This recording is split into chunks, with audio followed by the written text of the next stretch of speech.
여러분, 인생을 살아가면서 하나님께서는 우리에게 좋은 것들을 많이 예비하고 계신 것을 믿으시나요? 왜냐하면 우리 하나님은 여호와 이레의 하나님이니까요. 항상 우리에게 택한 자들에게 좋은 것으로 주시고자 다 기다리고 계신 거예요. 모든 것이 빛들의 아버지께로부터 좋은 것은 위로부터 내려오는 거거든요. 절대로 세상으로부터 오지 않습니다. 그래서 하나님은 우리에게 예비하신 것들을 다 누리기를 원하세요. 그런데 왜 못 누리느냐? 그게 어떤 믿음의 문제거든요. 사랑하는 여러분, 하나님 백성들이 종살이했던 곳에서 구원인에서 택하셔서 너희들은 약속의 땅 가나안 땅으로 가야 된다. 목적지가 있잖아요. 그런데 왜 여호수아와 갈렙만 들어가나요? 그 후손들만 들어가나요? 많은 사람이 택함을 입고 나왔지만 안식에 들어가는 복을 누리지 못했습니다. 여러분, 하나님이 내게 허락하신 어떤 사업의 목표, 축복, 우리를 통해서 일하시고자 하는 그 놀라운 계획들, 이루어내는 사람이 있고 이루어내지 못하는 사람이 있습니다. 차이가 뭘까요? 오늘 본문에 나와 있거든요.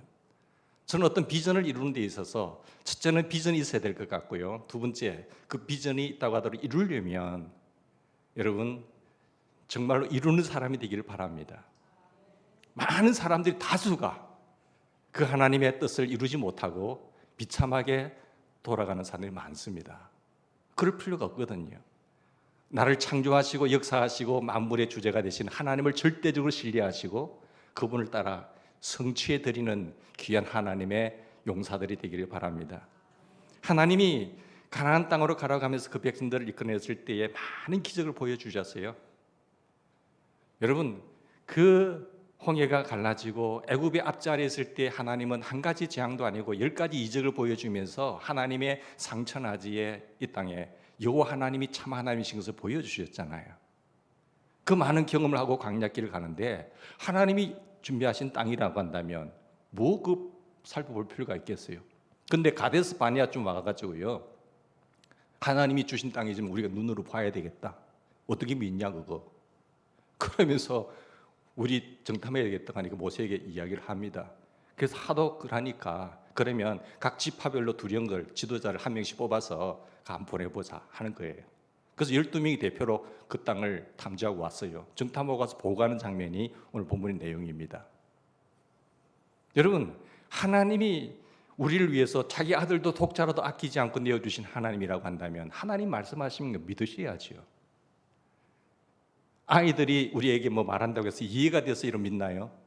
부모님이니까 내가 신뢰하고 믿고 따라가면 되는데 그 머리도 안 되는 것 가지고 자꾸 이해를 하려고 하고, 하나님이 허락하신 땅, 내 사업에 나는 그렇게 될 자격이 없는데 하나님의 말씀을 불신한다고 한다면 우리는 그 땅을 이룰 수가 없어요.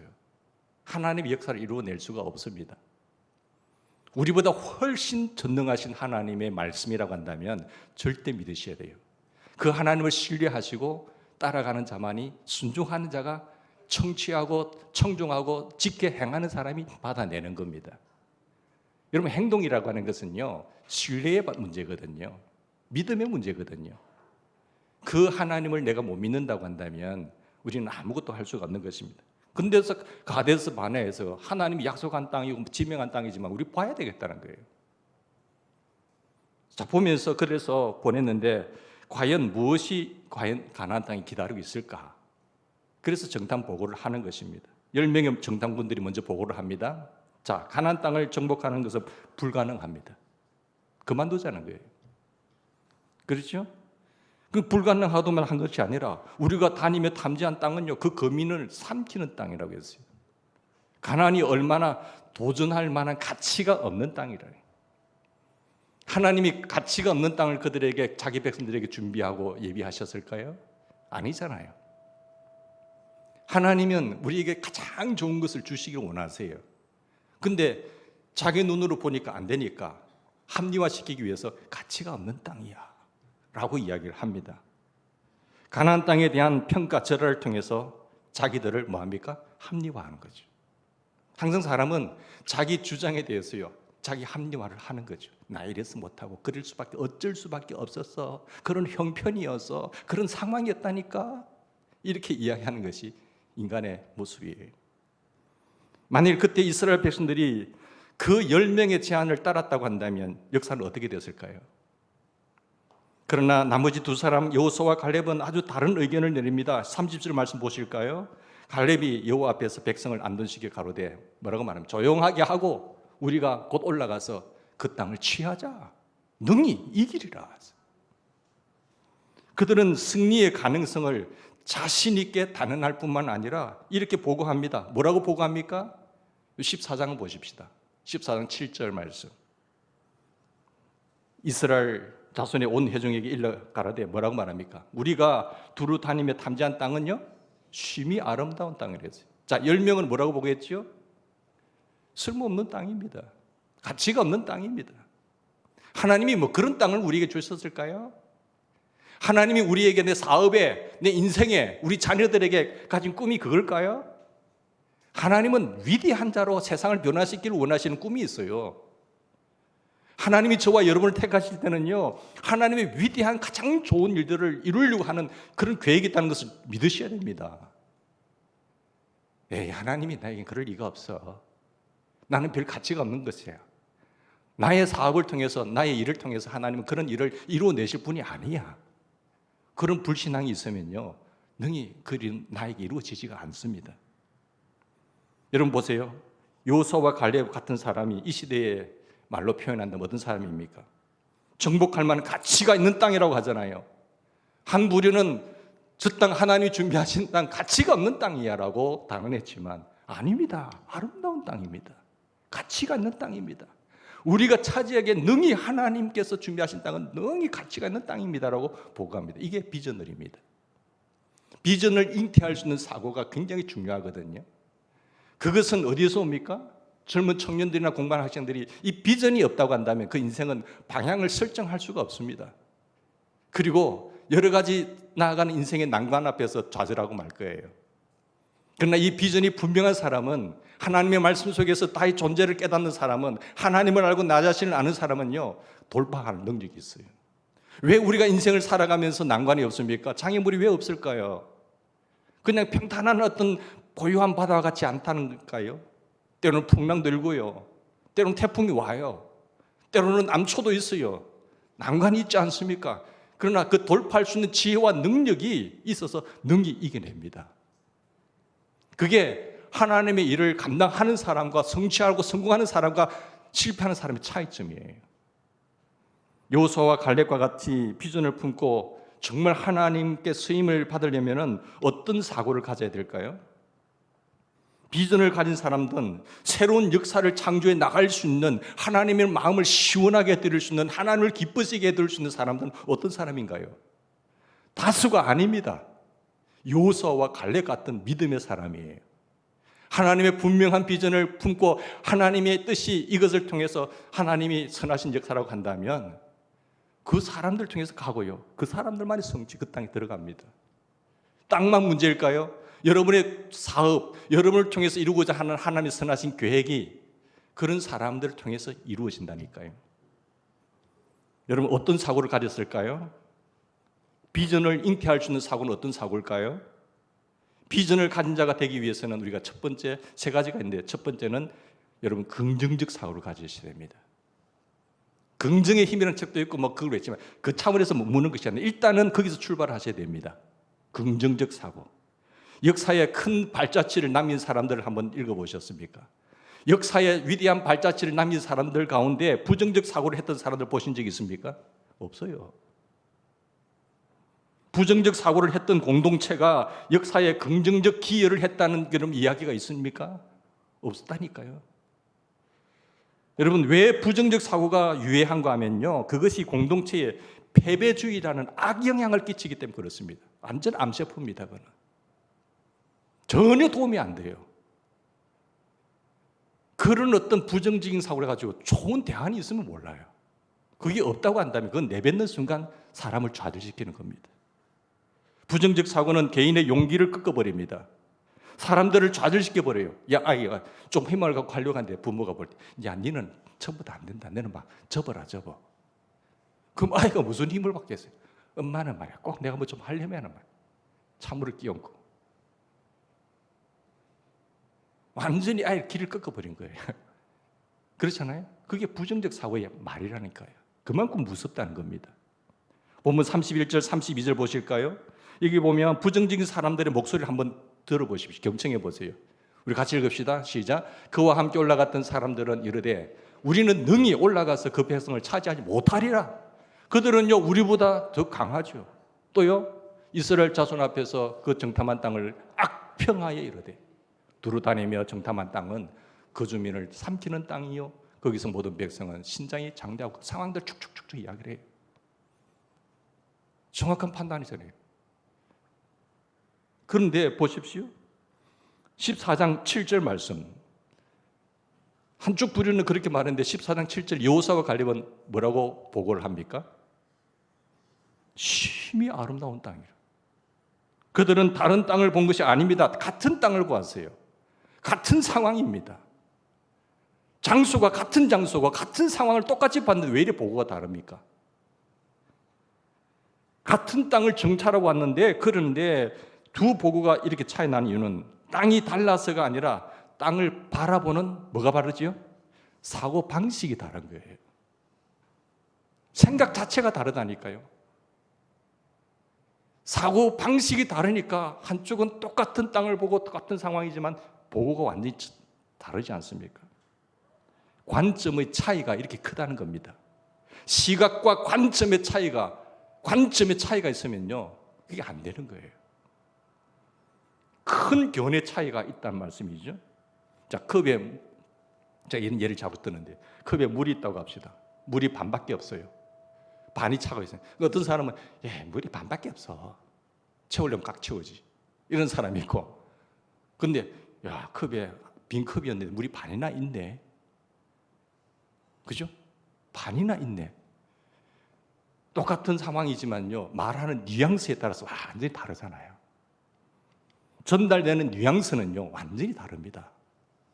긍정적 관점으로 보느냐 부정적 관점으로 보느냐에 따라서 이만큼 뉘앙스가 다른다니까요. 야, 너는 그래도 괜찮네. 특별하게 생겼네. 너는 왜 그렇게밖에 못생겨서 사는가 하고. 야, 개성 있게 생겼다. 그렇잖아요. 못생겼네 하는 거하고 개성 있게 생겼네 하고 다르잖아요. 사랑하는 여러분, 그래서 긍정적 사고방식을 다른 말로 말하면은 가능성의 사고방식입니다. 할 수 없는 것도 할 수 있는 능력의 방식이에요. 이 가능성의 사고방식이 굉장히 중요합니다. 비관주의자는 보이는 대로 믿는 사람입니다. 근데 낙관주의자는요, 믿는 대로 보는 사람입니다. 내가 하나님을 신뢰하기 때문에, 하나님을 믿기 때문에 그렇게 바라보고 가는 거예요. 그게 믿음이거든요. 다시 말하면 비전을 가지고 보는 사람.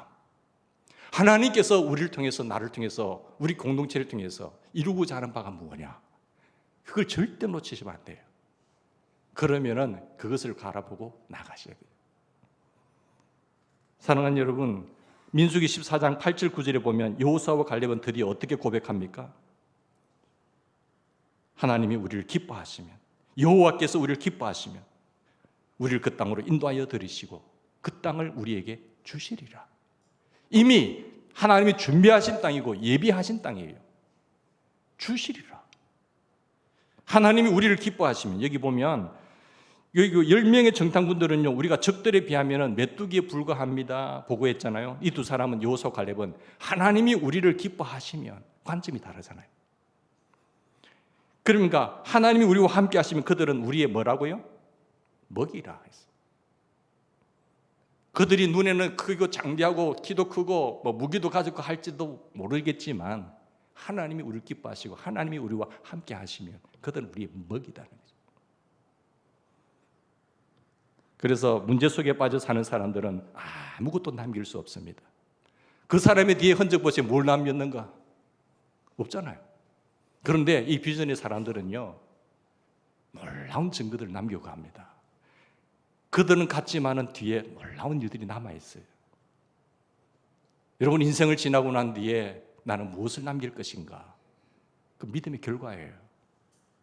이제 앞으로의 발걸음이 하나님 앞에 아름다운 기여와 성취를 원하는 사람, 남기는 발걸음이 되기를 원하십니까?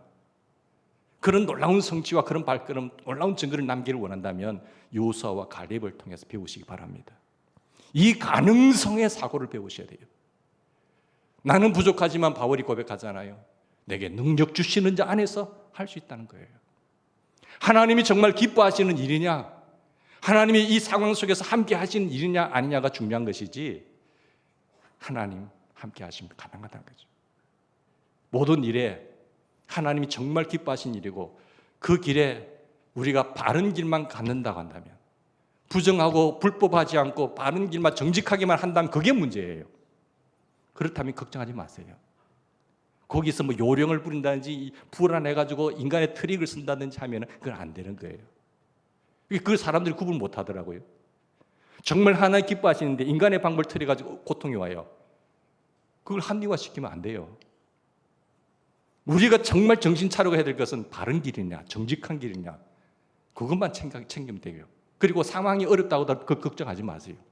하나님이 다 이루어내십니다. 할렐루야. 여러분의 인생에 문제가 자녀들에게도 마찬가지입니다. 절대로 가르쳐야 될 것이, 너가 길을 가는 거 바른 길만 걸어라. 상황과 여건, 어려운 그 걱정하지 마. 네가 하는 일이 하나님 기뻐하시는 일이고, 하나님 앞에 내가 바른 길을 인간의 트릭과 세상적인 관점을 가지고 서는지 않고 바르게만 하면 하나님이 얼마나 도와주신다. 그리고 하나님이 역사하신 감정의 주인공이 될 거야. 그겁니다, 여러분. 근데 신앙일이라고 한 사람들이요, 뭐 될 거야, 대충 할 거야, 합리화시키고요, 은혜로 대충 덮으려고 합니다. 그러면 안 되는 거예요. 그게 세상 사람과 믿는 사람의 차이점이거든요. 그걸 믿음으로, 은혜로 대충 덮으려고 하지 마세요. 그건 하나님 싫어하는 일이에요. 자, 두 번째, 긍정적 사고를, 신앙적 사고를 가지셔야 돼요. 두 번째는 긍정적 사고를 가지고 정말 하나님이 기뻐하신 하나님의 프로젝트라고 한다면 긍정적 사고를 가지고 힘을 실으셔야 됩니다. 두 번째는 신앙적 사고예요. 신앙인은 마땅히 어떤 사고를 가져야 됩니까? 신앙적 사고를 해야 합니다. 그리스도인은 그리스도인답게 생각해야 하셔야 돼요. 생각 자체가 다릅니다, 여러분. 물론 내 마음 속에 있을 때는, 내 머릿속에 있을 때는 생각에 저 사람의 색깔이 빨간지 노란지 모르지만요, 내 말을 통해서 내뱉는 순간, 글로 표현되는 순간, 아, 이 사람의 생각을 알 수 있다니까요. 생각은 자유가 없습니다. 내가 누구의 지금 도구로 쓰이느냐에 따라서 완전히 영향력은 달라진다니까요. 우리 신앙인들은, 그리스도인들은 어떤 신앙사고 체계를 가져야 된다고요? 신앙적 사고를 가지셔야 돼요. 불신앙적인 이 세상 사람들이 가지는 그런 사고의 체계를 교회에 가지고 들어오면 안 된다니까요.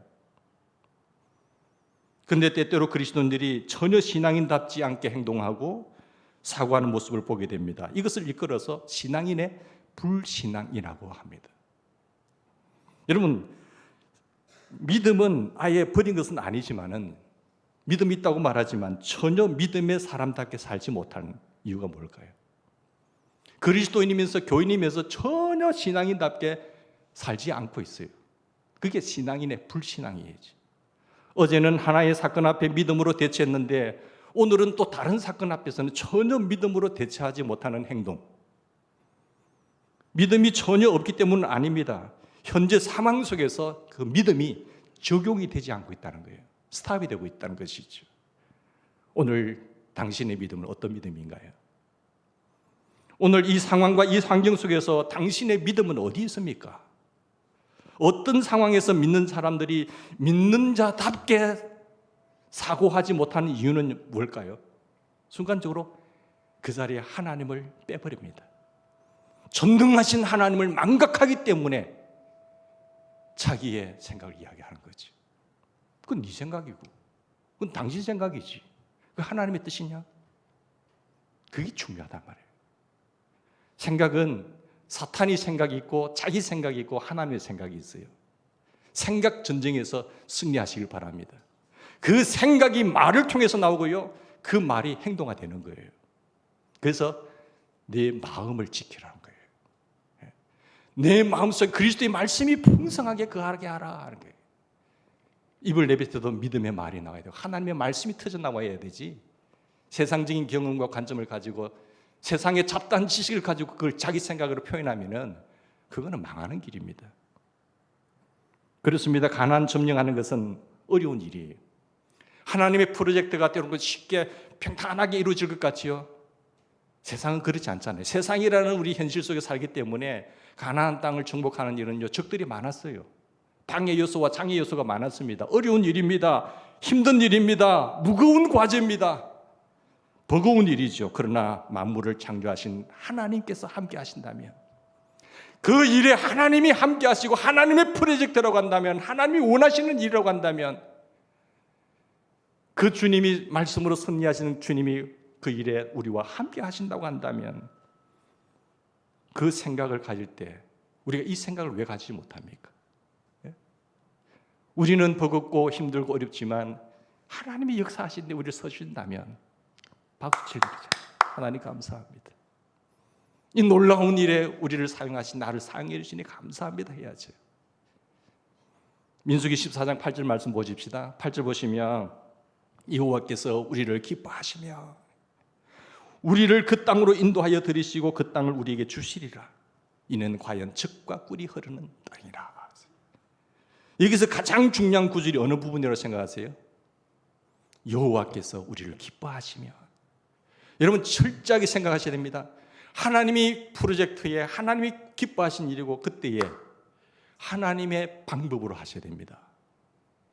절대로 세상적인 것을 끄집어 들고 안 됩니다. 그것만 조심하면 돼요. 교회 상황들이 왜 다 어려운 줄 아세요? 세상적인 방법을 교회에 끌어들고 온다니까요. 인본주의 생각과 세상적인 판단, 절대 그러면 안 됩니다. 그 하나님 기뻐하실 일 아니에요. 우리가 세상에 살잖아요. 왜 빛과 소금으로 살아야 되지요?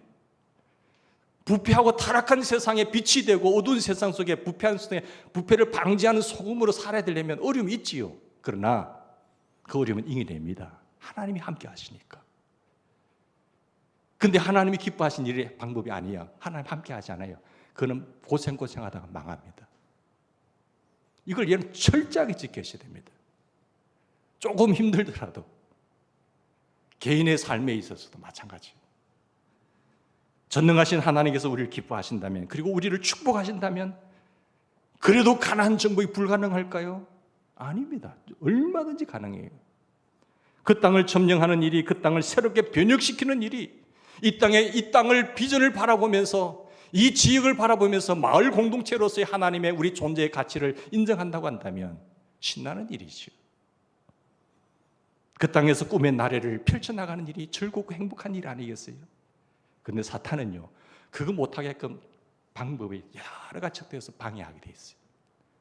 기도하고 말씀 속에 사로잡힌 사람은 그건 분별해 냅니다. 그러나 그렇지 못하고 하나님의 교제가 끊어진 사람은요, 분별이 안 돼요. 그게 빨리 대충해서 넘어가려고 하는 거지.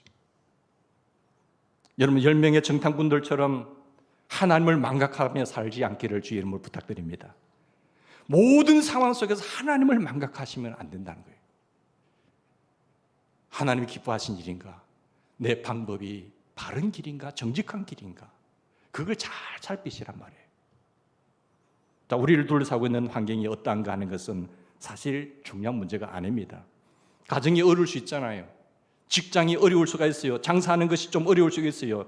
그러나 기타 여러 상황이 어려운 것을 물론 무시할 수는 없지만, 신앙인에게는, 우리 믿는 사람들에게는 이런 것들이 가장 근본 문제가 아닙니다. 그거는 하나님께서 우리를 기뻐하시고 그분께서 우리와 함께 하신다면 문제는 완전히 달라지거든요. 믿습니까? 그런데 하나님을 잊어버리고 신앙적 사고를 빼버리고 상황만 바라보기 때문에 어려운 거예요. 주께서 우리의 사업 가운데 관여하시고, 주님께서 우리 가정에 간섭하시고, 주님께서 우리 자녀들에게 간섭하신다고 한다면 상황이 달라지지 않겠습니까? 반전이라는 게 있잖아요. 하나님이 그걸 내버려 두실까요? 절대 그렇지 않지요. 여호수아와 갈렙은 계속해서 이렇게 말합니다. 14장 9절에 보면 다만 여호와를 거역하지 말자. 그런 행동을요, 하나님을 거역하는 행위라고 말하고 있어요. 또 그 땅 백성을 두려워하지도 말라. 그들은 우리의 먹이라 했어요. 그들의 보호자는 그들에게서 떠났다고 이야기합니다. 하나님이 함께 하신다면 우리는 능히 이기리라 했어요. 문제는 이 함께 하시는 하나님을 신뢰하는 마음이 우리에게 있느냐 없느냐는 거예요. 그래서 이어지는 11절 말씀 보십시다. 하나님께서 이렇게 말씀합니다. 같이 봉독합시다. 여호와께서 모세에게 이르시되 이 백성이 어느 때까지 나를 멸시하겠느냐. 내가 그들 중에 많은 이적을 행하였으나 어느 때까지 나를 믿지 아니하겠느냐. 하나님이 많은 이적도 보여주셨잖아요. 언제까지 나를 멸시하고 어느 때까지 믿지 못하겠느냐는 거예요. 어제 내 삶에 간섭하여 나를 도우신 하나님, 나를 구원하시고 나를 변화시키신 하나님, 나를 새롭게 하신 그 하나님을 생각하지 아니하고 오늘 왜 갈팡질팡하느냐? 오늘 왜 방황하십니까? 왜 주저하십니까? 왜 비틀거리십니까? 왜 엉뚱한 길로 가십니까? 왜 세상과 타협하십니까? 왜 대충 가려고 덮으려고 합니까? 그 하나님 기뻐하실까요? 그렇지 않다면 여러분, 우리 자녀들에게, 우리 가정과 내 하는 모든 사회의 프로젝트에 있어서 계속해서 흔들리지 말아야 될 것은 이 중심을 빡 잡으셔야 돼요. 방법은 여러 가지 방법이 있다고 하지만 아닙니다, 신앙인에게는. 저는 항상 고민이 뭐예요? 정답이 뭡니까? 그 정답을 항상 찾는 거잖아요. 방법 테크닉 뭐 문제가 아니고요. 무엇이 이 방법이 정답이냐? 그걸 찾아내셔야 돼요. 이 생각 사람들, 저 생각 다 다르게 있잖아요. 전문가가 딱 말하는 정답, 그게 뭐냐? 그러면 딱 따라가야 돼요. 그걸 발견하기가 쉽지는 않아요. 문제는 우리가 함께 하신 하나님을 통해서 오늘을 바라볼 수 있는 그 믿음의 눈을 잃지 않기를 바랍니다. 이 믿음의 눈을 가지시고, 이것이 신앙인의 사고거든요. 그래서 여호수아와 갈렙이 이스라엘 백성들을 향해서 다만 여호와를 거역하지 말자. 그리고 그들을 두려워하지 말자. 이거 중요합니다. 하나님을 거역하지 마십시오. 주님 앞에 순종하십시오. 하나님과 바른 관계 속에서 내가 오늘 살고 있습니까? 그분과의 바른 관계 속에서 하나님의 말씀에 절대 신뢰하며 순종하는 삶, 이게 핵심이라니까요. 하나님과 바른 관계가 아닌 사람이 주의 일을 해보세요. 계속 꼬입니다. 계속 망쳐요. 하나님의 선하신 그 올바른 생각과 그 정도, 정직, 바른 길, 이것만 사수하면요, 하나님이 능히 다 해결하십니다. 주님께서 우리를 기뻐하신다면 우리 앞에 주어진 과제나 난관이나 역경이 아무리 크고 무섭고 중대한 것이라고 할지라도 주님이 함께 하신다면 능히 극복할 수 있고 능히 승자가 되는 것입니다. 이게 신앙인의 사고예요. 하나님을 신뢰하십시다. 우리가 주님을 신뢰하십시다. 전능하신 하나님을 신뢰함으로 어둠과 절망 속에서 꿋꿋이 일어나는 하나님의 사람들이 되기를 바랍니다. 그렇다면 그때처럼 오늘도 또 한 번 내가 과거에 역사하신 그 하나님을 체험했다고 한다면 오늘도 그 이 믿음으로 나아가십시오. 내 인생의 주님을 신뢰하시기 바랍니다. 우리 앞에 여러 과제나 역경과 장애물이 드리워져 있다고 하더라도 함께 하시는 하나님을 붙들면서 내일을 향해 전진해 나가는 우리 신앙의 공동체가 되기를 바랍니다. 자, 마지막으로 미래지향적 사고예요. 첫째, 어떤 사고를 가져야 된다고 해요? 긍정적 사고예요. 두 번째는요, 신앙적 사고가 가셔야 돼요. 세 번째는 미래지향적 사고예요. 한 공동체가 얼마나 앞을 향해서 전진할 수 있느냐 하는 것은요, 무엇이 결정될까요? 저 공동체가, 저 집단이 어떤 미래지향적이냐, 어떤 미래적인 희망적이 있는 교회냐 아니냐, 공동체가 되느냐 안 되느냐, 저 사업에 있어서 미래지향적이냐, 성공할 수 있는 기업이냐 아니냐 판단할 수 있는 것은 저 사람이 성공적인 앞으로 좋은 영향력을 끼칠 수 있는 사람이냐 아니냐는 것은 무엇을 보고 알 수 있어요? 회원들의 의식 구조를 체크해 보면 알 수 있습니다. 그 한 사람의 의식 구조에 어떤 의식 구조가 있느냐 보면은 저 공동체는 희망적이다, 희망적이지 않다는 것을 반드시 나옵니다. 결과가 바로 나와요. 비전이 없는 공동체는 후퇴할 수밖에 없습니다. 그 회를 구성하고 있는 공동체가 사람들이 비전이 없어요. 그러면 점점 후퇴합니다. 결국 소멸의 길을 걸어갈 수밖에 없어요. 나중에 보면 없어요. 흔적도 없어요. 역사 속에서 보면 하나님은 흔적도 없게 만들어버립니다. 한 가정이 있었지만 그 가정에 남긴 것이 전혀 없어요. 왜? 비전이 없기 때문에. 이 땅에 왜 존재하고 무엇을 위해서 존재하는 그것이 없기 때문에 살았지만 흔적이 없어요. 후퇴하다가 짓밟혀버립니다. 후퇴하는 공동체나 개인이나 가정이나 민족에게는 공통된 두 가지 사고의 틀이 있습니다. 어떤 사고일까요? 첫째는 과거 지향적 사고예요. 복고주의적 사고죠. 복고풍으로 돌아가자 하는 건 좋겠지만 그러나 그런 사고를 가지면요 미래가 없어요. 점점 후퇴하다가 나중에 소멸돼 버립니다. 왕년의 내가 하는 사람치고 지금 별 볼 있는 사람이 있습니까? 왕년에 내가 이랬단 말이에요. 그러니까 자꾸 과거로 돌아가는 거예요. 왜 왕년을 찾겠습니까? 지금 내놓을 것이 없기 때문에 자꾸 왕년을 찾는 거예요. 시대는 지금을 원하는데, 미래를 원하는데 왕년에 미래지향적입니까? 아니면 내가 과거에 붙들려 있습니까? 우리 공동체가 한 구성은 한 사람들이 과거 지향적입니까? 미래지향적입니까? 여러분의 선교회가, 여러분의 전도기관이 미래지향적입니까? 과거지향적입니까? 오늘 한 해에 우리 전도회에서는, 우리 선교에서는 이런 프로젝트를 가지고 이런 일을 하자는 훌륭한 비전이 있습니까? 오늘 우리 위원회에 있어서는 이런 일을 하고 싶다고 하는 비전 프로젝트가 있나요? 그 당연히 후퇴하는 거죠. 조금 지나보세요. 없어버려 버립니다. 10명의 정탐꾼들에게 부정적인 보고를 들은 이스라엘 백성들이 이렇게 부르짖었습니다. 자, 그 보고를 들었어요? 그 사람 작은 숫자이지만은 많은 사람들이 그 소리를 듣고 어떻게 말했습니까? 우리 14장 1절부터 한번 보실까요? 온 회중이 소리를 부르짖으며 백성이 밤새도록 통하잖아요. 그리고 이스라엘 자손이 다 모세와 아론을 원망하잖아요. 온 회중이 그들에게 이르되 우리가 애굽 땅에서 죽었거니와 이 광야에서 죽었으면 좋았을 것을. 그렇게 많이 하나님 역사와 기적을 체험하고도 이제 와서 우리가 그때 종살이 할 때가 좋았지. 다 그 영향력이라는 것은요 번지고 조심하셔야 됩니다. 여러분, 같이 망하는 거예요. 같이 전혀 도움이 되지 않는 거예요. 지금 이 순간 그들의 표현은 뭡니까? 애굽으로 돌아가자 하는 거예요.